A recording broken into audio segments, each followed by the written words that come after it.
बेटा last time पे हम रिवाइज कर लिया था, एक बारी देख लिया था शेप्स के बारे में, किसकी क्या शेप और ज्योमेट्री है। ठीक है, नाउ शेप्स के बाद हमें सबसे मेन चीज चाहिए होती है डाइपोल मोमेंट, पोलैरिटी, क्योंकि वो शेप पे डिपेंड करती है। ठीक है, हाइब्रिडाइजेशन भी पढ़ सकते हैं, डाइपोल मोमेंट, पोलैरिटी। ठीक, पहले बेटा हम स्टार्ट आज की हेडिंग कर रहे हैं, दैट इज बच्चों आज हम स्टार्ट कर रहे हैं पहले डाइपोल मोमेंट से, या कहना चाहते हैं पोलैरिटी से, पोलर एंड नॉन पोलर। इसमें दो छोटी हेडिंग्स हैं। पहली हेडिंग है polar and non polar covalent bond.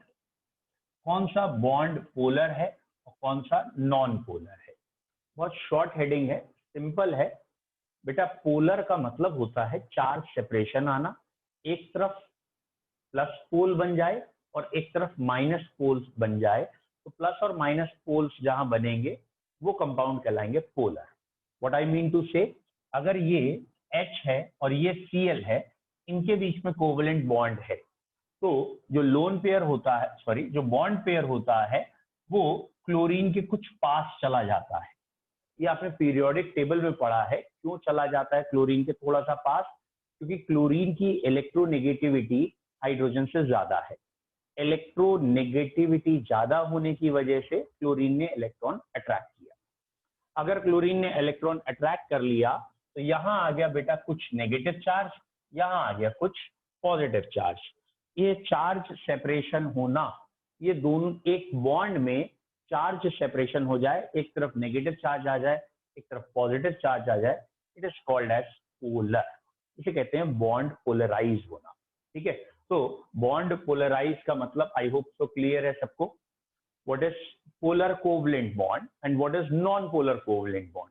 अगर आइडेंटिकल एटम में बॉन्ड है, ये हाइड्रोजन ये हाइड्रोजन, ये इलेक्ट्रॉन पेयर बीच में है, अगर दोनों तरफ हाइड्रोजन है और इलेक्ट्रॉन पेयर एकदम बीच में है, तो ना तो इधर वाला हाइड्रोजन खींच सकता है ना इधर वाला, because electronegativities are same, identical.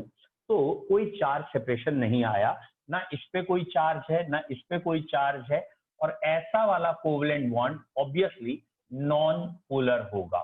मतलब कोई भी पोल्स नहीं आए तो नॉन पोलर होगा, और पोल्स आ गए तो पोलर होगा। ये कोवलेंट बॉन्ड पोलर है, अगला कोवलेंट बॉन्ड नॉन पोलर। फिर से एग्जांपल देख लीजिए, ये लिखा है बेटा 2 Cl।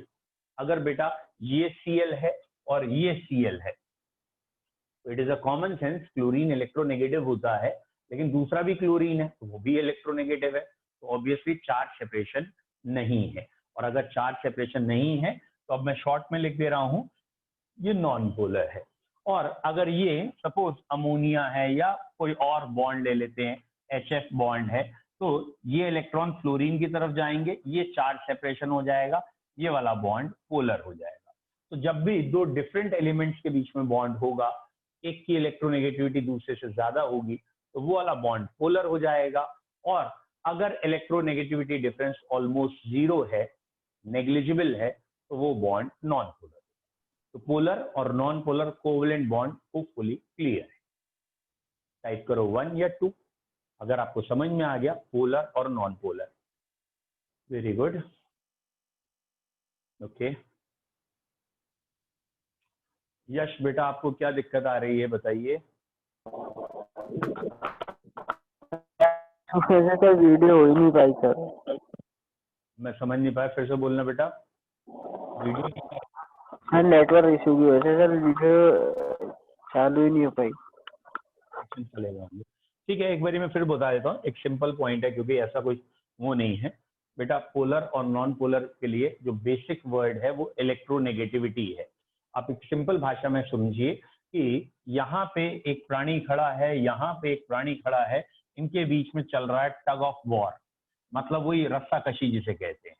और अगर इन दोनों प्राणियों की, इन दोनों बंधुओं की पावर सेम है, व्हाटएवर, ठीक है, तो ये बीच में रहेगा एकदम। और अगर ये बीच में रहेगा, किसी की तरफ नहीं जा रहा, तो इसे हम कह रहे हैं नॉन पोलर, यानी चार्जेस नहीं आए।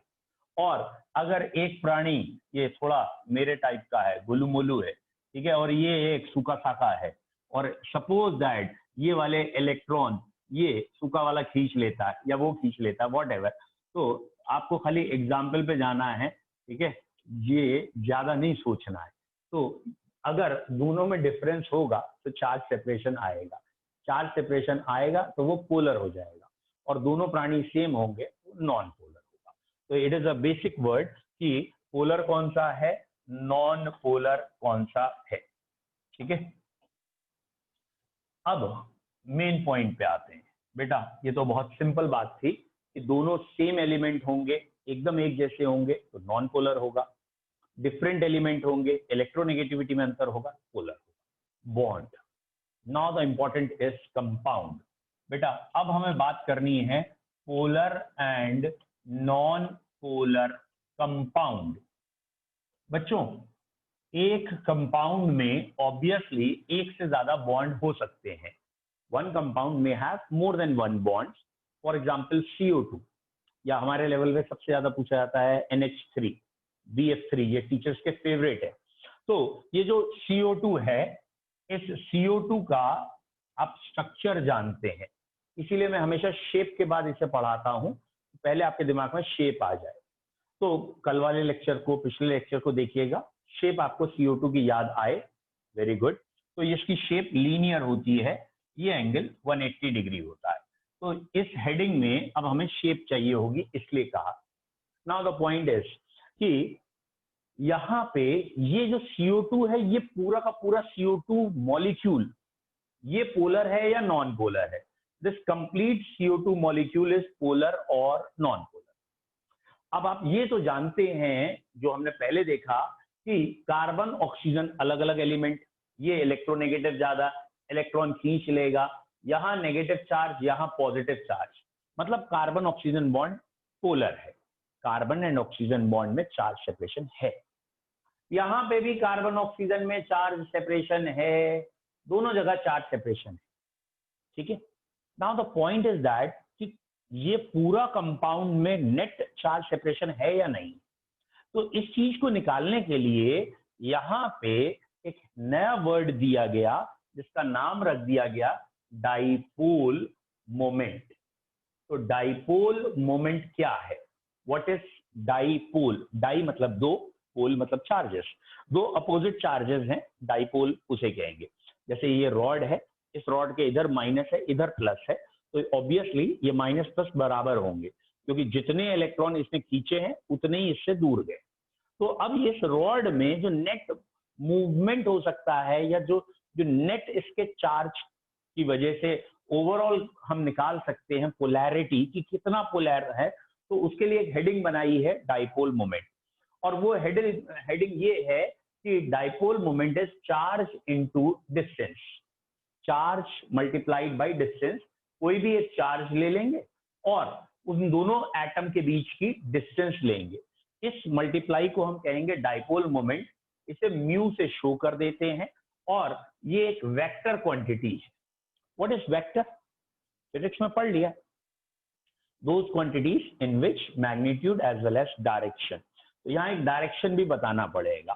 तो आपको अब इस हेडिंग में polar and non polar compound की जब बात हो, तो जरा ध्यान रखिएगा, खाली एक बॉन्ड देख के या सारे बॉन्ड देख के नहीं, उनका रिजल्टेंट डाइपोल मोमेंट देखना पड़ेगा, यानी रिजल्टेंट वेक्टर सोचना पड़ेगा। Now the point is this, ये है पॉइंट बच्चों, कि आपको हर एक बॉन्ड का डाइपोल मोमेंट निकालना पड़ेगा, which is charge into distance, और उस डाइपोल मोमेंट का डायरेक्शन क्या होगा, क्योंकि वेक्टर क्वांटिटी है तो डायरेक्शन भी देखना होगा। तो बेटा यहां है, direction is towards more electronegative atom, more electronegative atom.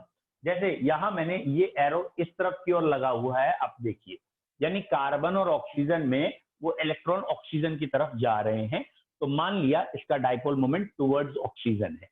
ऐसे ही यहां टुवर्ड्स ऑक्सीजन है, तो dipole moment is towards oxygen, दोनों डायरेक्शन में डाइपोल मोमेंट टुवर्ड्स ऑक्सीजन जा रहा है, ठीक है। तो अब पॉइंट क्या आ रहा है हमारा यहाँ पे, डायरेक्शन ऑफ डाइपोल मोमेंट ध्यान रखना है। और किसी भी बॉन्ड के लिए, फॉर बॉन्ड के लिए डाइपोल मोमेंट का डायरेक्शन कहां होगा बच्चों? Towards oxygen. फिर से देखते हैं बच्चों, हेडिंग का नाम क्या है?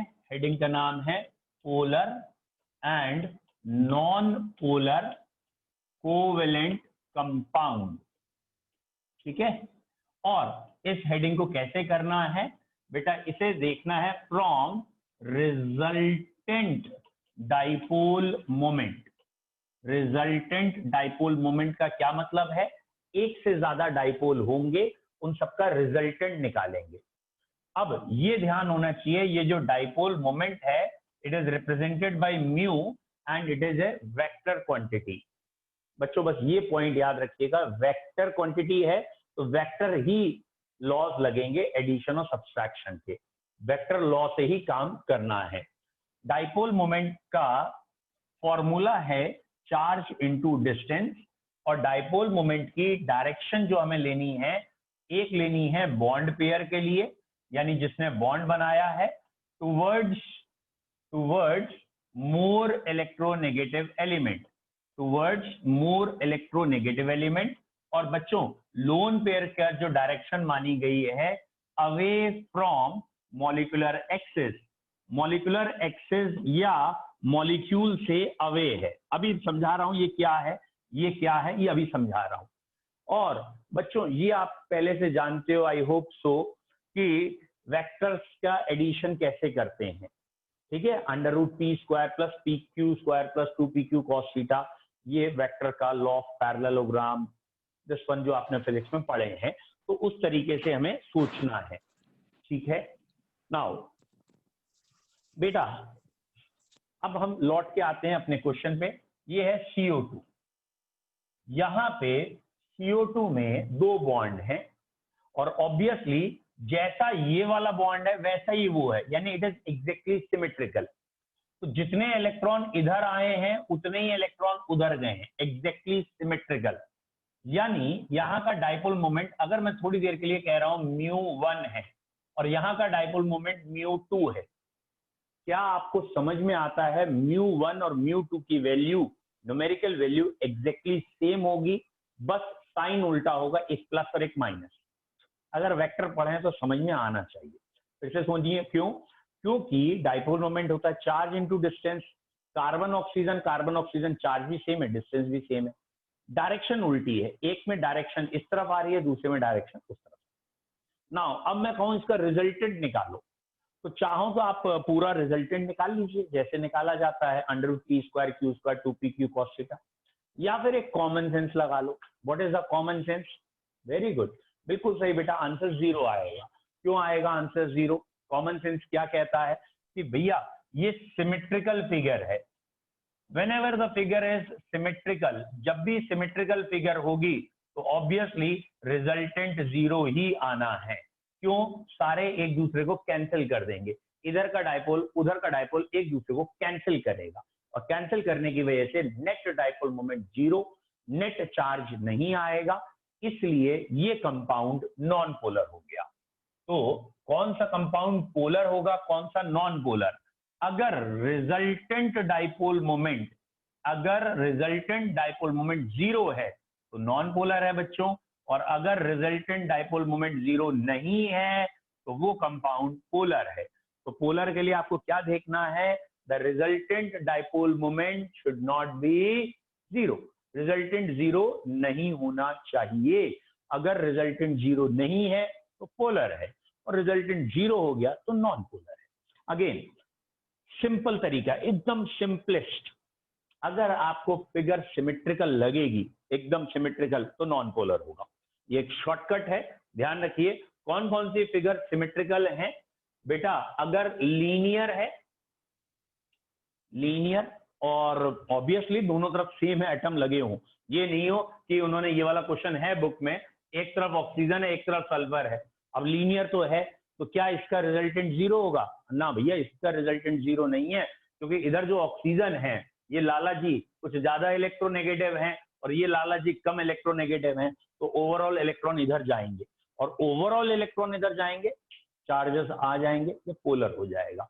तो लीनियर अगर शेप है तो 0 होगा, लेकिन सिमेट्रिकल हो, ठीक है, मतलब हर तरफ एक जैसे एलिमेंट हो।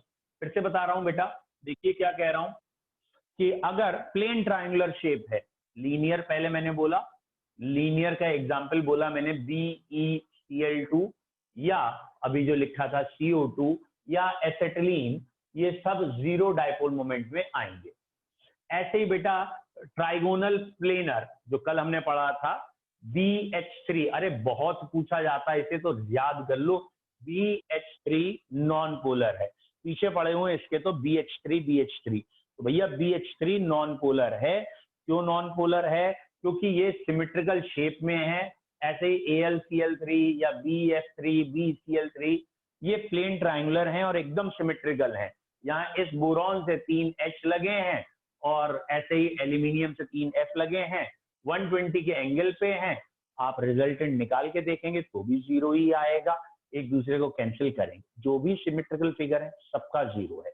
ऐसे ही टेट्राहेड्रल, बेटा टेट्राहेड्रल अगर आपको याद आ गया हो, कल आपने पढ़ा था CH4 CCl4, ठीक है, इनका भी रिजल्टेंट डायपोल मोमेंट जीरो है, ये भी नॉन पोलर है। नेक्स्ट इज ट्राइगोनल बाइपिरामिडल, लेकिन ध्यान रखना ट्राइगोनल बाइपिरामिडल PCl5 मतलब सब एक जैसे हों, ऐसा ना हो PCl3Br2 मतलब पांचों एक जैसे होंगे तभी, फास्फोरस से पांचों एक जैसे होंगे तभी नॉन पोलर आएगा।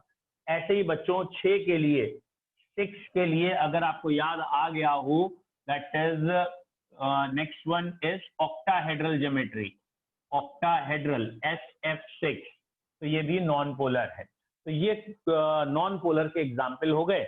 अब जरा पोलर पे आते हैं और अब ये क्वेश्चन आप मान के चलिए आना ही आना है, गारंटेड। ये वाला क्वेश्चन टीचर के फेवरेट है, BH3 NH3 और इसके साथ NF3, इन तीनों में क्वेश्चन आ जाता है, ठीक है। नाउ क्या क्वेश्चन आता है बेटा, जरा देखिए। पहला क्वेश्चन, BH3 और NH3 में which is more polar and why, इनमें से कौन ज्यादा पोलर है और क्यों? ठीक है, एक सेकंड बच्चों। हाँ बेटा पूछो विजय, क्या पूछते हो? सर मैं कह रहा था सर जो PCl5 में टेट्रा बाइपिरामिडल में, इसमें सर एंगल्स का कोई फर्क नहीं पड़ेगा ना? इसका फर्क नहीं पड़ेगा सर जैसे उसमें जब बनाते हैं तो ड्रॉ करते हैं तो एंगल आता है, तो सर उसका कोई फर्क तो नहीं पड़ता ना? डायपोल मोमेंट एंगल पे डिपेंड कर रहा है, √P²Q² 2PQ cos थीटा बताया तो अभी। ये है ट्राइगोनल बाइपिरामिडल, आपने ध्यान नहीं दिया, ट्राइगोनल बाइपिरामिडल ये है। ये जो ट्राइंगल है ये अपने डायपोल कैंसिल कर रहा है जो प्लेन में है, और ये जो प्लेन के ऊपर और नीचे है ये एक दूसरे को कैंसिल कर रहा है, तो इसलिए ओवरऑल सबने कैंसिल कर दिया और इसीलिए ये रिजल्टेंट जीरो आ गया। सारे एंगल कैंसिल होंगे तभी तो जीरो आएगा। क्लियर है? नेक्स्ट बच्चों, BH3 NH3 वेरी इंपॉर्टेंट, टिक कर लो, आना ही आना है। वेरी गुड बेटा, वेरी नाइस। BH3 जीरो है, नॉन पोलर है। क्यों? कल हमने पढ़ा है बोरॉन के आउटर मोस्ट में 3 इलेक्ट्रॉन, तीनों ने बॉन्ड बना लिए, कोई लोन पेयर नहीं है। तो बच्चों ये जरा ध्यान रखना, तीनों ने बॉन्ड बना लिए, कोई लोन पेयर नहीं है। नाउ कोई लोन पेयर नहीं है तो प्लेन ट्रायंगुलर शेप हो गई, 3 बॉन्ड पेयर की शेप प्लेन ट्रायंगुलर। तो ट्राइगोनल प्लेनर या प्लेन ट्रायंगुलर ये शेप है और सब एक दूसरे को कैंसिल कर रहे हैं, therefore the resultant dipole moment is zero and it is non polar. क्योंकि रिजल्टेंट जीरो है बच्चे, इसलिए नॉन पोलर है। नाउ NH3, बेटा NH3 में नाइट्रोजन के आउटर मोस्ट में 5 इलेक्ट्रॉन है। बच्चों ये याद करो किसके आउटर मोस्ट में कितने इलेक्ट्रॉन है। Nitrogen has 5 electron, very good. It has pyramidal shape, और बेटा अगर इसकी पिरामिडल शेप है, ठीक है, तो ये लोन पेयर जो है ना, इनका अवे फ्रॉम एक्सिस या मॉलिक्यूल, मतलब ये प्रैक्टिकली सोच के देखना, ये नाइट्रोजन है इन टिप्स पे और दोनों हाइड्रोजन नीचे, तीसरा हाइड्रोजन यहाँ, और लोन पेयर नीचे की एक्सिस पे नहीं जाएगा, अवे फ्रॉम मॉलिक्यूलर एक्सिस। पूरा मॉलिक्यूल नीचे दिख रहा है, ये मॉलिक्यूल के बाहर, तो ये मॉलिक्यूल के बाहर और हाइड्रोजन टुवर्ड्स नाइट्रोजन। तो ammonia is more polar than BH3, ammonia is polar and BH3 is non polar, क्योंकि अमोनिया का रिजल्टेंट 0 नहीं है, इसलिए अमोनिया पोलर है। Now the point is this, बेटा पॉइंट क्या आ रहा है इसमें पॉइंट अब ये आ रहा है NH3 और NF3 में बात करें, ठीक है। अब हम NH3 और NF3 में बात कर रहे हैं। बेटा NH3 दोबारा मैंने बनाया है, ठीक है, उसको हटा दीजिए, उसे मत सोचिए, ठीक है। और अब NF3 बना रहा हूं बच्चों, ये है NF3। ऑब्वियसली दोनों में ही शेप सेम है, ज्योमेट्री सेम है, बिल्कुल सही कह रहे हैं कई बच्चे, वो समझ चुके हैं, वेरी गुड।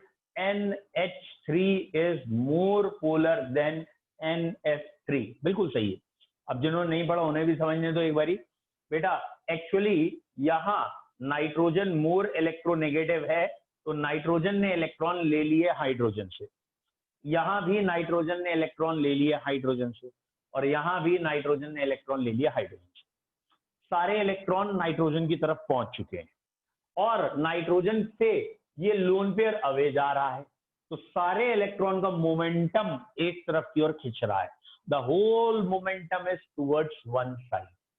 जबकि NF3 में नाइट्रोजन और फ्लोरीन में फ्लोरीन ज्यादा नेगेटिव है। Fluorine is the most electronegative element of periodic table, सबसे ज्यादा नेगेटिव है, और लोन पेयर हमेशा इधर रहेंगे। अब आपको अगर शायद समझ में आ गया तो क्या खींचातानी मच गई। एक कह रहा है इलेक्ट्रॉन मैं ले जाऊंगा, लोन पेयर कह रहा है मेरी तरफ आने चाहिए, फ्लोरीन कह रहे हैं हमारी तरफ आने चाहिए, तो ऑब्वियसली रिजल्टेंट तो कम हो गई होगा। जब आप अपोजिट डायरेक्शन में भागोगे तो overall resultant is quite less, और एनसीईआरटी में इसकी वैल्यूज भी गिवन है, कितना कितना रिजल्टेंट आता है। लेट आई शो यू, ठीक है, एनसीईआरटी की वैल्यूज भी आपको दिखाते हैं हम, क्या क्या आ रहा है इनका रिजल्टेंट, ठीक है। थोड़ा आगे आ गए शायद, है ना।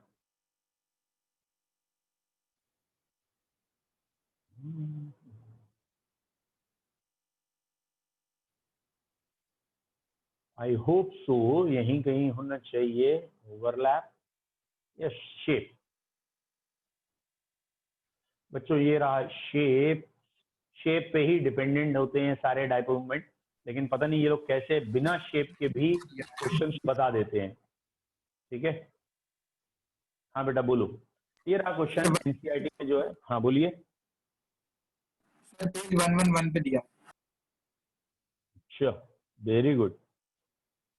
देखिए बेटा, ये रहा आपका NH3 NF3।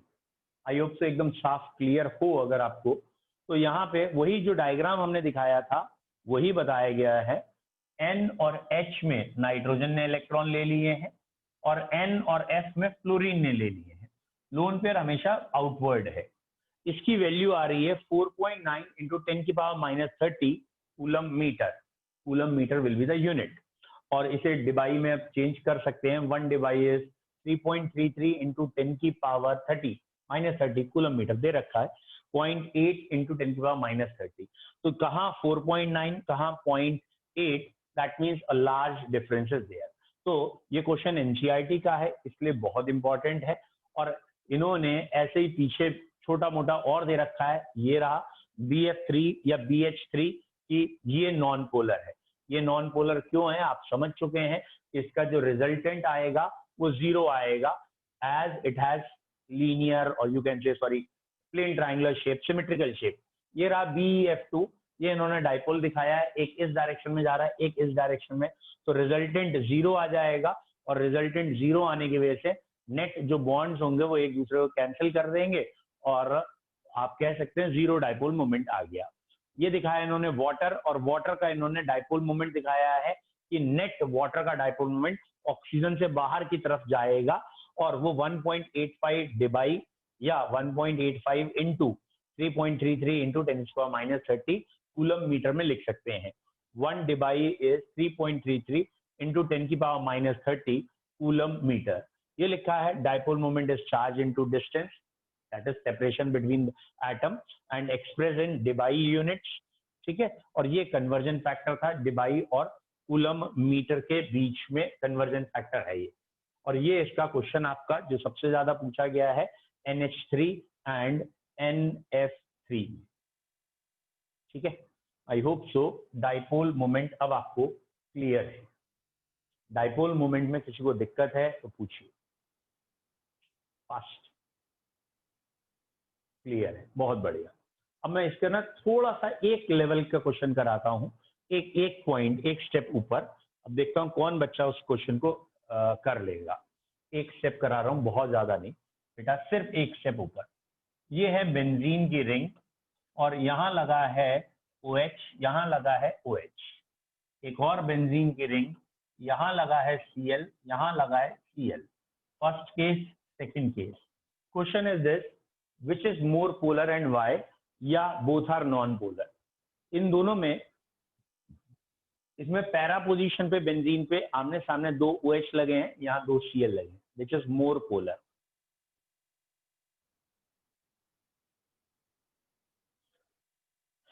बेटा अगर 2 Cl लगे हैं तो कॉमन सेंस है ये जो 2 Cl हैं, ठीक है, अरे वेरी गुड, ये क्वेश्चन आप लोग कर चुके हैं, इसका मतलब वेरी नाइस। सारे बच्चों के आंसर सही है, एक ही का गलत है। नहीं, आपका भी सही है। सेकंड वाले में लोन पेयर, ये या ये कहें Cl अपनी तरफ इलेक्ट्रॉन खींचेगा, ये Cl अपनी तरफ, और ऑब्वियसली 180 का बॉन्ड एंगल है तो 180 में ये कैंसिल होंगे, और कैंसिल होंगे तो रिजल्टेंट 0 हो गया, नॉन पोलर आएगा। तो सेकंड इज नॉन पोलर और फर्स्ट इज पोलर। कुछ बच्चों का जवाब एकदम सही है, रीजन भी सही है कि फर्स्ट पोलर क्यों है। बेटा फर्स्ट पोलर इसलिए है क्योंकि यहाँ H, इसकी भी अपनी शेप है, और ये रहे लोन पेयर, एंड ऑब्वियसली यहाँ ये वाले बॉन्ड की वजह से तो 0 है, मतलब बेंजीन के इस बॉन्ड की वजह से 0 है। लेकिन ये वाला जो बॉन्ड है और ये वाले जो लोन पेयर हैं, इस बॉन्ड और इस लोन पेयर, या बेसिकली इस बॉन्ड की वजह से कहना चाहते हैं, इन बॉन्ड का रिजल्टेंट सेम नहीं होगा, दोनों अपोजिट जा रहा है, या इनकी वजह से ये पोलर है। ये थोड़ा सा हायर लेवल था, लेकिन आई होप सो कई बच्चों को समझ में आ रहा है, बहुत अच्छी बात है।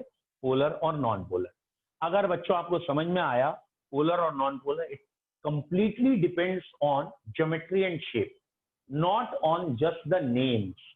मतलब मैं ये आपसे कहना चाहता हूं, ये लिखा है SF4, XCF4 और CF4, या और कोई ऐसा बना लें। अब इनमें बोलने में सब में F4 लगा है। अब मैं कहूं क्या तीनों पोलर हैं, तीनों नॉन पोलर हैं, 2 polar, 1 non polar, 1 polar, 2 non polar? अब ये आपको बताना है। ये क्वेश्चन और करें, late try.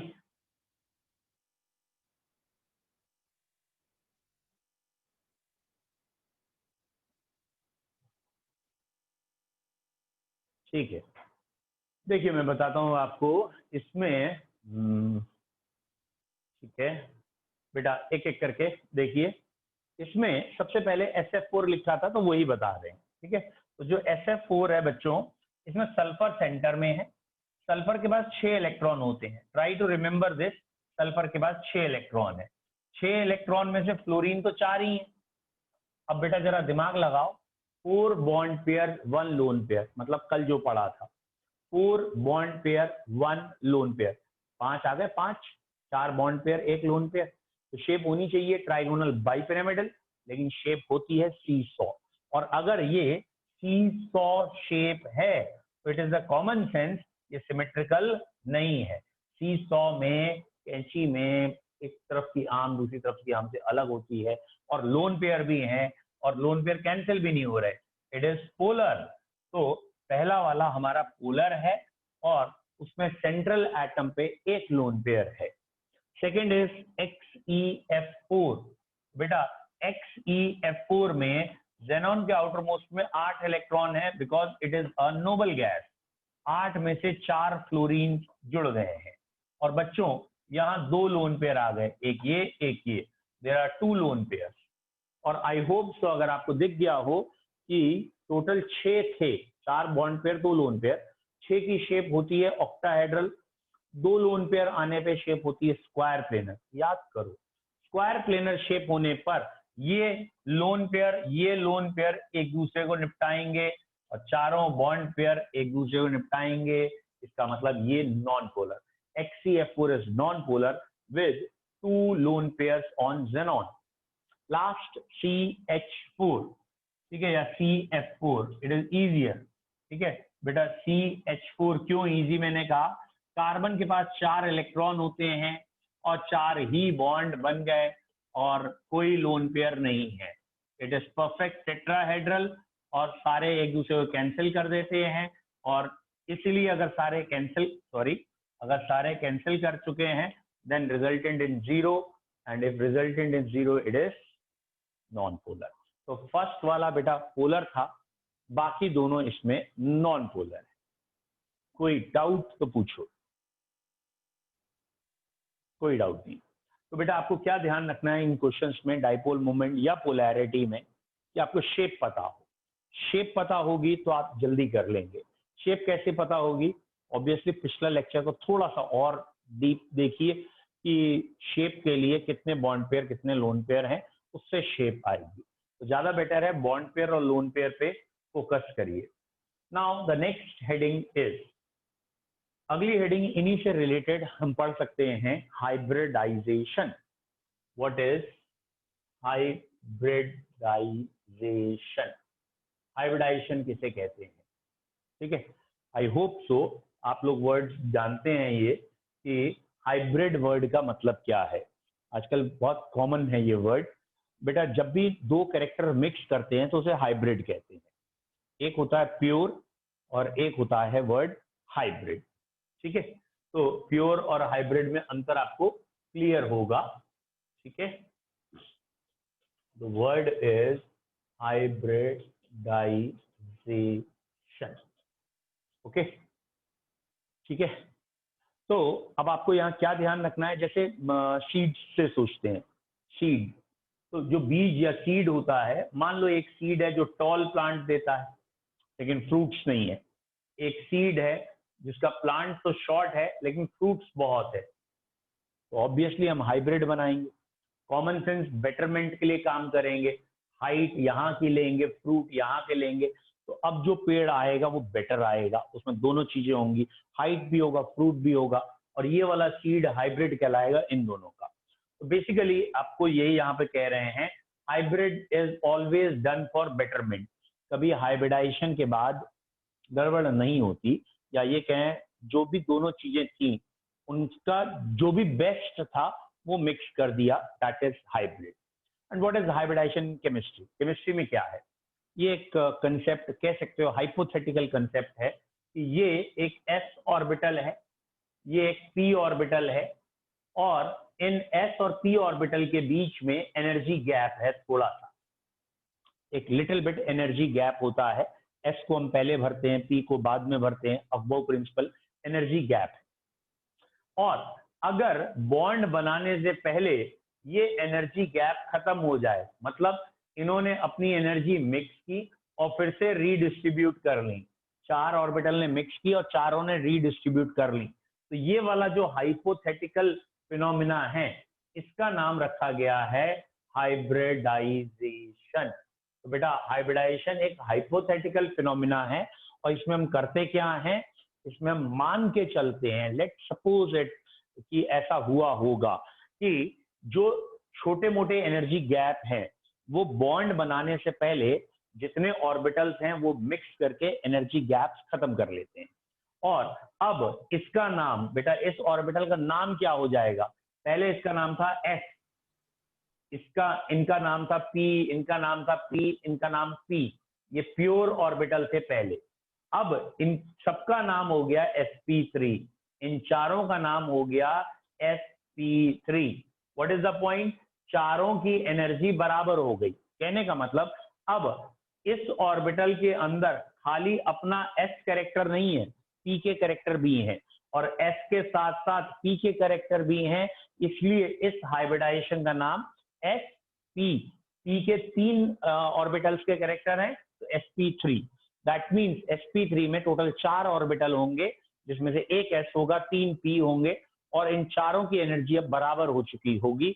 This hypothetical phenomena is known as hybridisation. ठीक है, हाइब्रिडाइजेशन क्या मानी गई है एक बारी समझिए कार्बन से। बच्चों ये है कार्बन, हाइपोथेटिकल कंसेप्ट है इसलिए वैसे ही समझा रहा हूं।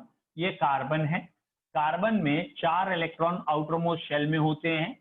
आपको कॉन्फ़िगरेशन याद होना चाहिए 1s2 2s2 2p2 कार्बन का कॉन्फ़िगरेशन है 2p2। लेकिन जब भी हम कार्बन से बॉन्ड बनाते हैं तो 4 बॉन्ड बनाते हैं, 4 अनपेयर होकर आते। तो कार्बन में ये आ गई एक्साइटेड स्टेट, यानी इलेक्ट्रॉन कूद के आगे चले गए, इलेक्ट्रॉन कूद के आगे चले गए, ये आ गई एक्साइटेड स्टेट।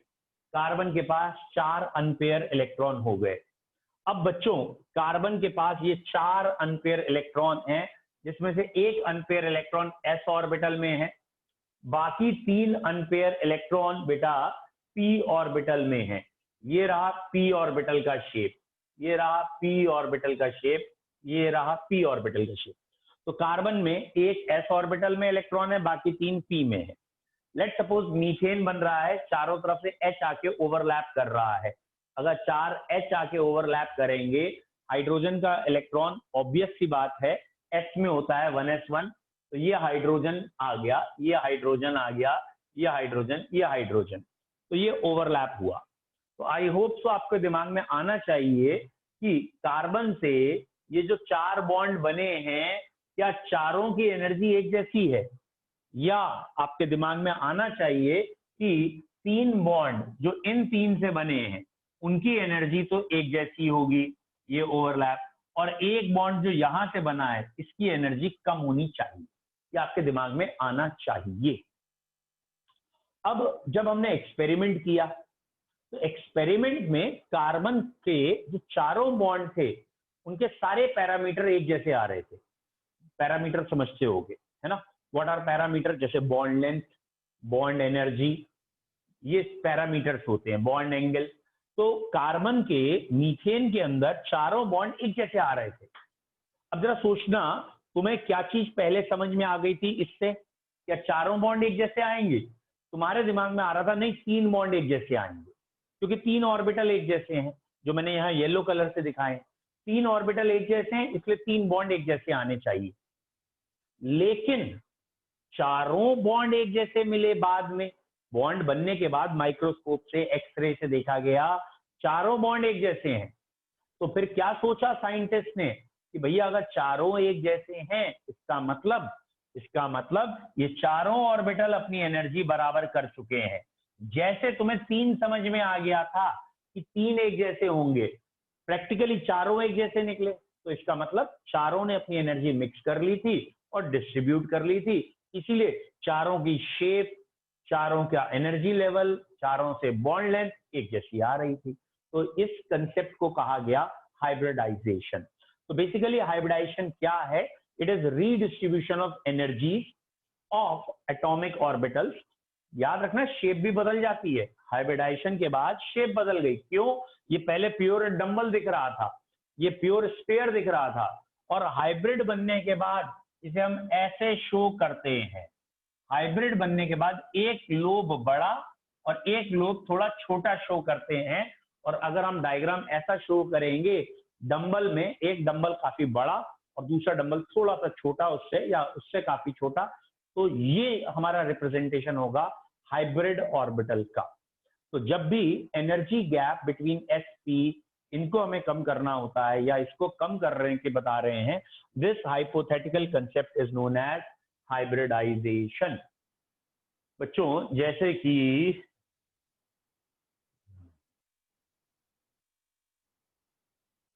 बेटा ये शेप्स हैं, ये आप पढ़ चुके हैं, तो इसलिए मैं इसको अब, क्योंकि कल ही पढ़ी है आपने, मैं इसको अब ज्यादा एम्फेसाइज नहीं कर रहा हूं।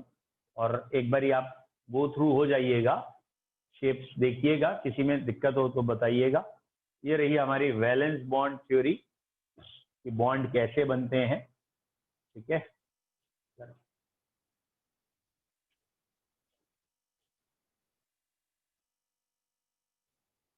ये बेटा ये रहा कंसेप्ट हाइब्रिडाइजेशन का। ठीक है, तो ज्योमेट्रिकल शेप एक्सप्लेन करने के लिए जैसे मीथेन, अमोनिया, वाटर। आपके यहाँ बेसिकली इन 3 शेप को एक्सप्लेन कर रहा जाता है। तो इस कंसेप्ट को एक्सप्लेन करने के लिए वर्ड दिया है हाइब्रिडाइजेशन।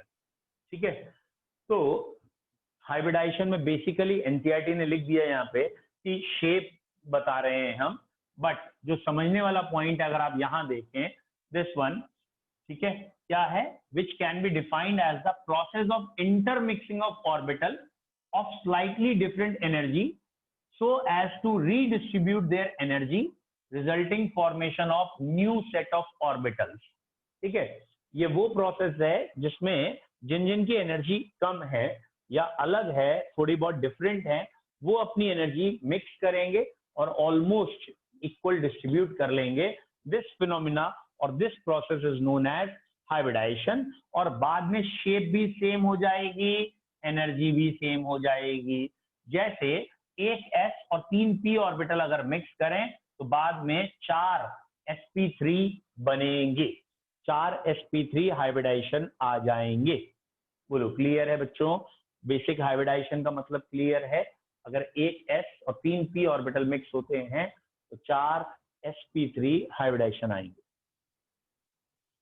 तो आज हमारी एक हेडिंग पहले हो गई, डाइपोल मोमेंट या basically polar and non polar covalent bond हो गया, polar and non polar covalent compound हो गया, और तीसरा अब हमने स्टार्ट कर लिया हाइब्रिडाइजेशन।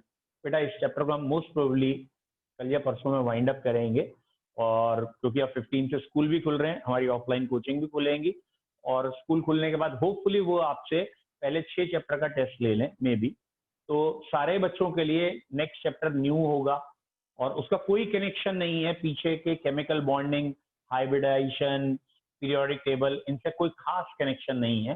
इसलिए सारे बच्चे गैसियस स्टेट, थर्मोकेमिस्ट्री आराम से समझ सकते हैं, क्योंकि पीछे से ज्यादा लिंक नहीं है। जैसे इस चैप्टर को पढ़ाने के लिए मैं बार बार बोलता हूँ electronegativity, S orbital, P orbital, तो जिस बच्चे ने पीरियोडिक टेबल नहीं पढ़ा उसे थोड़ी दिक्कत आ रही है, जिस बच्चे ने एटॉमिक स्ट्रक्चर नहीं पढ़ा, एसपी शेप्स नहीं बढ़ी, उसे दिक्कत आ रही है। तो इसलिए हम कोशिश करेंगे मोस्ट प्रोबेबली जस्ट 1 या 2 दिन में से वाइंड अप करके कल से या परसों से हम P block that is states of matter start करेंगे। सबके लिए एक प्लेटफॉर्म होगा, वो सारे बच्चों के लिए सेम होगा, क्योंकि उसमें कुछ भी पिछला नहीं है या पीछे से ज्यादा कनेक्शन नहीं। ठीक है बच्चों, have a nice time, bye. Thank you, sir. Thank you, sir. Thank you, sir. Very good evening. Thank you, sir. Good evening, sir. Good evening बच्चों।